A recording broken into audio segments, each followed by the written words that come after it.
win and smile. I'm a living lesson in flair and style. You just can't help but stare at my savoir-faire. I'm Nouveau, Deco, Roman, Greco, Rococo, Baroque, bebop, hip-hop, flip-flop. Somebody stop me! Come on, do an impression! Do you know who I am? Dr. Otto Scratch and Sniff, world-famous psychoanalyst to the stars? Correct! No! What am I doing here? No, you stupid kid! You don't understand! There's something I have to tell you. I am one of the Ninja Turtles. You got a problem with that?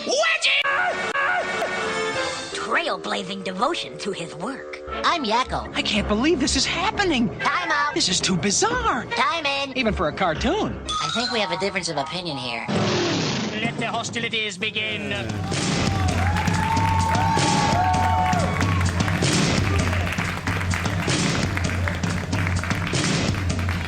Thanks, James. Pizza in Larry's room. Oh, dude, I'm telling you, honey, that the...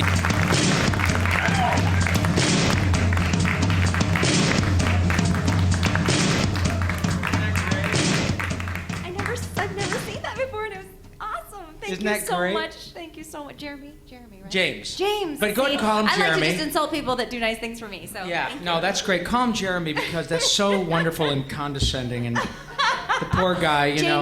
J-name, thank you. Yeah, you're an auto harp player. Yes. Now, what is the difference between an auto harp and a zither? Oh, an auto harp is takes less talent because you just push buttons and strum it. She's an auto harpist. Yes. Yeah, Right? I'm not, I think it's like a preschool instrument or a mountain instrument, so there's only like one player. Well, you do have an instrument that when you pull the string, it says, the cow says, oh. Yeah.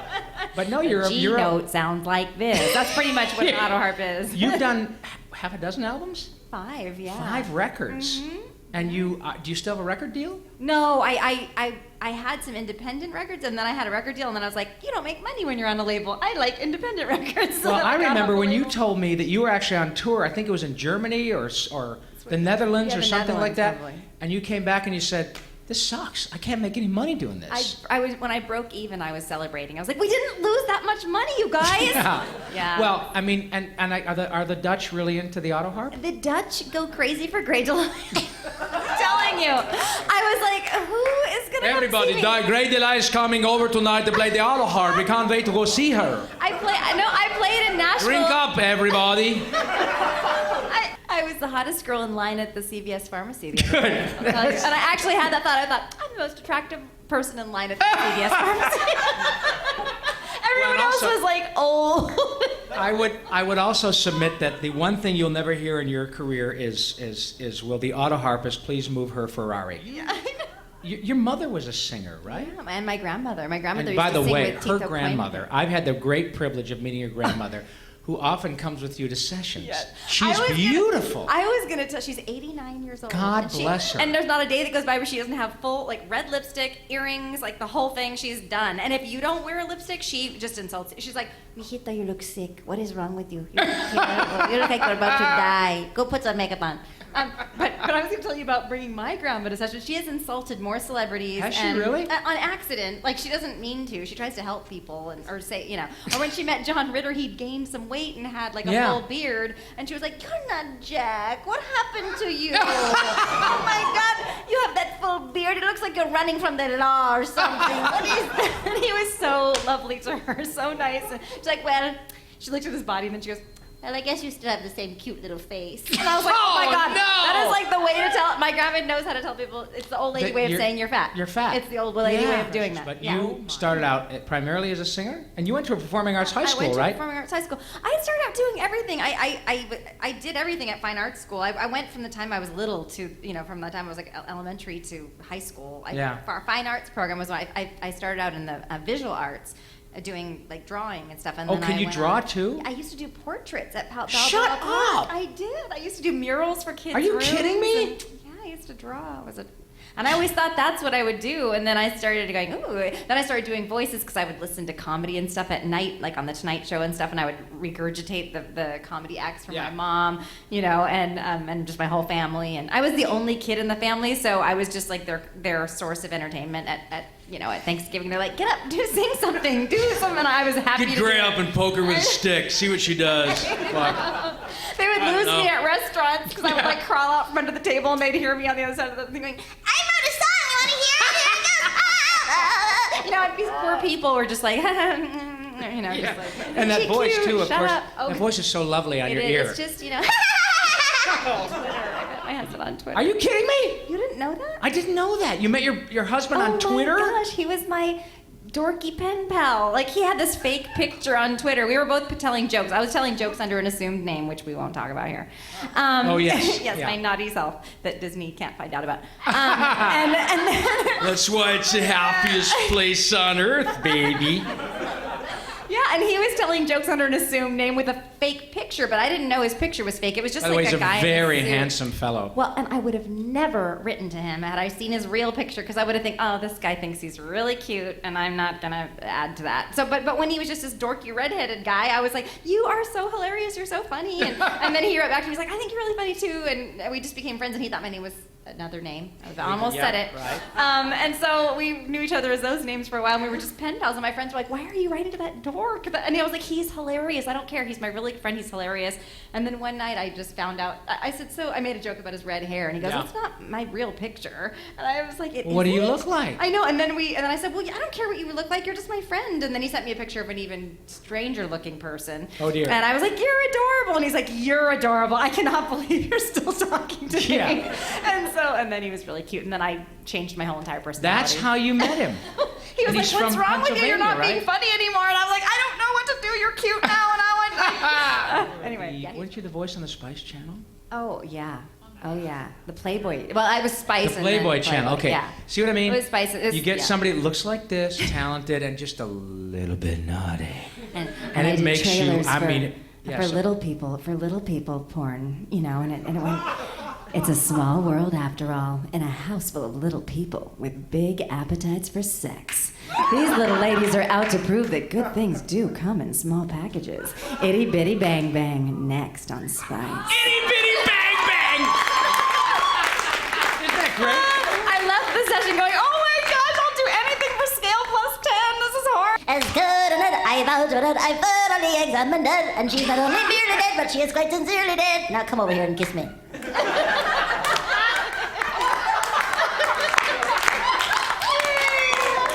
I want to go home.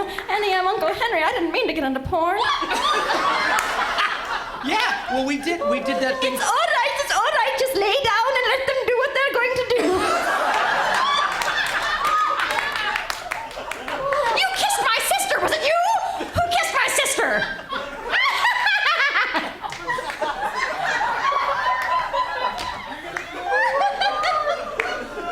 Oh my God!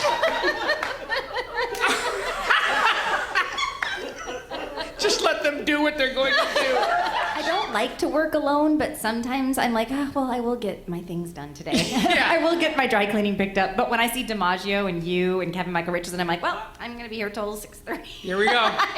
I'm just very quiet, and they're just like, blah, blah, blah, and it's fun. It's fun, but it's not as fast. Well, and you've been doing Tough Puppy. Yes. And you did Danny Phantom. I told him, don't ever not hire me. He tried to not hire me once.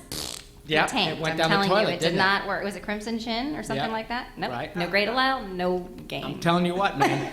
And you are one of those. I think I first met you on, was it Jimmy Neutron or was it before that? I don't know. We were working at Paramount together, working on. Oh yeah. Remember that? Jimmy Neutron, where I suggested an actress, and they were like, "Great, we'll replace you with her." Yeah, that's right. I was like, you know, who'd be great for this? Now, Okay. what was your first cartoon? I did a pilot for Disney called Penny Dreadful, and I Penny kind of Dreadful? crashed the audition. Yeah, I kind of wasn't supposed to be at the audition because they didn't really want to see me because they didn't really want to, and I kind of just like showed up and it was. And you got the gig. And I got it. Wow. Yeah, but then it didn't do anything. But then when Nickelodeon knew I was working for Disney, they were like, why haven't we met her? And then I came in and did the McNulty brothers for Rugrats. That's where and Tara was at my very first session. She was like, sit by me. Tara was your first Yeah, at your first session? yes, it was just me and Tara. And yeah, so we did the McNulty brothers, and then I got to do Reptar for them, and then I just like did a bunch of those Oh Yeah cartoons. You guys know Reptar? Yeah. Isn't that great? I have no fucking idea. Why didn't you thank research you. me? You should have researched me before we. I'm did so this. sorry. I didn't do my homework, honey. My staff was drinking. Jeremy. Jeremy, yeah. Jeremy Way to go, could just Jeremy! be the fake guy then. Obviously started doing live action stuff, stage and all that stuff. Mm-hmm. Did you say, I want to do cartoons? Or did you say, I like doing stage work? Well, I did. I was like one of the little babies on stage when I was little. Like I did so you stage started one time I really was early. Tiny, yeah. Oh my God. Because my grandma worked at a factory and she really didn't have like childcare, so Oh, right. she would put me in plays, which Oh. would take you right after you got out of school, and then they would pick you up. She would pick me up at 6:30 or whatever, 7 o'clock. So you've been doing this since you've been a baby. Yeah, and I've worked with adults too. Like I was Gloria and Wait Until Dark like 3 times in San Diego because No I would way. and I got to throw stuff, and I was so happy. I was like throwing things. Are you kidding me? I'm not kidding. Honey, I had no idea. And one time I had this when I did Peter Pan Junior Theater in La I did Mesa, Peter Pan, California. too. And I did, we were young. He was just a little scamp in that short dress. No, but I did Peter Pan Junior Theater in La Mesa, California, in San Diego, and there was Bob Kuhn was the director there, and I just loved Mr. Kuhn. Like I just adored him. I think he probably dug you too. He was just wonderful. Yeah. And so when I got older, I was like 11 or 12, and I was doing Wait Until Dark at some regional theater. 11 years old doing Wait Until Dark. I know. Well, they kept me kind of away from all that. I knew the doll was full of flour or something. I was like, the doll's got flour in it. Is that? That's not heroin, is it? Anyway, but I remember I was playing with the doll backstage, and I'm sitting there, and they come back, and they're like, "You missed your cue. You missed your cue." Oh my God. And I'm just sitting there, and poor Susie, the blind lady. I don't know if you know the story of Wait Until Dark, but there's a blind woman, and she's being targeted by these gangsters in New York. And anyway, but she's like out there by herself, blind, and trying to vamp with the kid didn't come out, and so he's like, "You missed your cue. You missed your cue." I went, "Mr. Kuhn?" I thought Mr. Kuhn had come to see me, but he's like, "No, you missed your cue. Now get your ass out there." I was like, "Oh my God." And the blind ladies. I know. She's like, "Oh well, Gloria. I wonder if Gloria's gonna come over today." Yeah, but it was fun. Oh my God. So then I did all the way up until, and then I went to Fine Arts High School, and then I went to. Which fine arts high school did you go to? I went to Chula Vista High with Mario Lopez, who was my high school boyfriend. No way. We do a show together called Happy Huggle Monsters. Yes. I play a big character who talks like this. She stomps around 'cause she's a little bit larger. Yeah. Nobody even knows that character. They're just like, oh, that was weird. The only character that she does that wears a helmet. Not a hockey helmet. For riding her kick-ass moped. I don't know what you guys just thought, but I'm offended. I'm going to write about it on Tumblr. Thank you very much, peasant. I appreciate it. I should have been on that throne my silly, stupid brother is now, and then that baby that those people in England have. They took my throne now. It was my So favorite freaking part cool. ever. Oh my gosh, it was just the best, most challenging acting role I've ever gotten to play. And you know what else? It is a great show. It is a great show. It's I know. I'm beautifully so proud of done. it. And I'm doing Cora now too. I'm doing 3 new characters on Cora. I can't wait till those air. So good. Yeah. But I guess they had looked around for like a celebrity to play. They were looking at name. Well, people, honey, like, they on found camera. one. And they did. But they had looked for some on-camera people, I think, and then they finally got down to me. But I guess I didn't yell. I guess there was a lot of actresses that were playing it like yelling and just. And Over I the just top. thought she's so powerful that she doesn't need to yell at anyone. It's much more disturbing. It's when so much someone- more effective that way, too. Yes. Yeah. So. But when Melissa Disney, I wanted the part of As Told by Ginger. I really wanted that part. Oh, yeah. And Melissa's great. Oh my God, I love her so much. And she had been telling me like, I really want to get like a regular part in a show that I do. And I was like, you're gonna get something. Don't worry. And then we both auditioned for As Told by Ginger, and I wanted it so badly. And I kept calling Sandy like, have you heard anything about that Told by Ginger show? She's like, no, I don't think so. And then I had lunch with Melissa, and she's like, guess what? I got a part. And I was like, you did? What did you get? And she's like, I'm Ginger. And I was like, oh my God. Really? Oh, that's great. Good. I mean, it was like lots of high noises and like You lots feel your of head, high. your back of your head is getting hot. You start to lose the feeling in your fingers, and it's like, oh. But I ended up getting to play Brandon Higgsby on that show, and it was a really fun part, and he had a little monkey, and it ended up working out.